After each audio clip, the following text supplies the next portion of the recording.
جھوٹ بہت تیز دوڑتا ہے لیکن منزل پہ سچ ہی پہنچتا ہے۔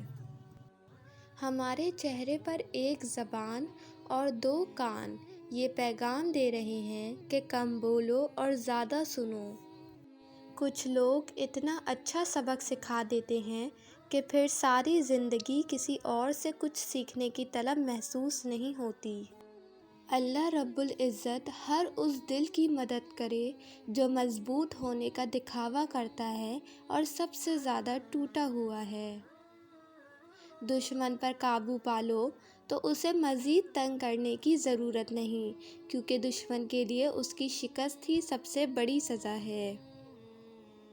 آپ اس شخص کو کیا بدلو گے جسے اپنے اندر کوئی غلطی نظر نہیں آتی؟ یقین خالی دل کو بھر دیتا ہے، بے یقینی بھرے دل کو خالی کر دیتی ہے۔ خود کو تلخ ماضی کا قیدی نہ بناؤ، وہ زندگی کا ایک سبق تھا، عمر بھر کی سزا نہیں۔ اللہ بے خبر نہیں ہے، وہ واقف ہے تمہارے صبر سے۔ جس کے اخلاق اچھے نہیں ہوتے اس کی اچھائیوں کی کوئی تعریف نہیں کرتا۔ سچ بولنے کا شوق ہے تو اپنے بارے میں بولیں، لوگوں کی زندگیاں خراب مت کریں۔ اللہ کے کاموں میں نہ جلدی ہوتی ہے نہ دیر، بلکہ صحیح وقت پر ہوتے ہیں۔ انسان کو سب سے زیادہ تکلیف ہی تب ملتی ہے جب وہ غلط انسان سے اپنی زندگی کی ساری صحیح امیدیں جوڑ لیتا ہے۔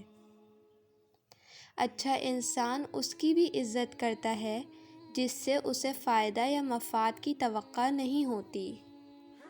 کتنا خوبصورت احساس ہے جب ہم اللہ سے کوئی بات کرتے ہیں تو وہ سب کچھ جانتے ہوئے بھی ہماری بات سننا چاہتا ہے۔